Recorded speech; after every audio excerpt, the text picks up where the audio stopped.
जय शिवराय।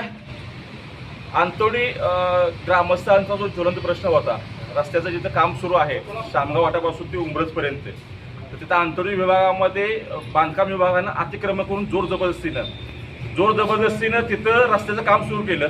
कुठल्याही प्रकारचा कजापा नाही झालेला, भूसंपादन झाले ते संशय वावरत आहे। भूसंपादन करताना ज्यांचे अंगठे आहेत त्यांचं सह्या मारलेत। भूसंपादनाची कुठलीही कागदपत्र तहसील विभागाकडे कुठलेही नाही आहेत। अशा प्रकारे बांधकाम विभागाचे जे धुमाळ आहेत त्यांचा मनमानी कारभार, ते बांधकाम विभागाचे अधिकारी आहेत का ठेकेदार आहेत, हाच प्रश्न एक जरी झालेला आहे।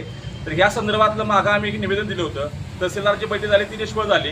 त्यांनी ते 7 दिवसात त्यांनी कजापा करण्याचे आदेश दिले, ते झालेले नाहीत। आत्मदहनाचा इशारा आम्ही 21 तारखेला दिला होता।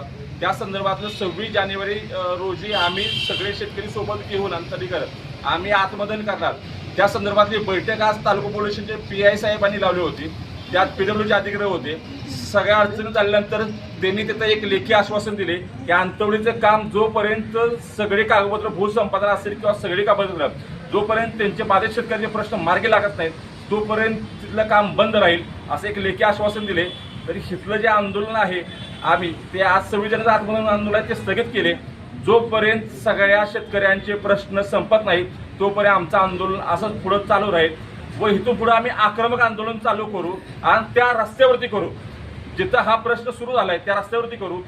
शामगाव ते घाट ते उंब्रजपर्यंत तिथं सगळं काम बंद करावं। या संदर्भातली एक बैठक माननीय प्रांत तहसीलदारांच्या लावण्याचे एक आश्वासन दिले।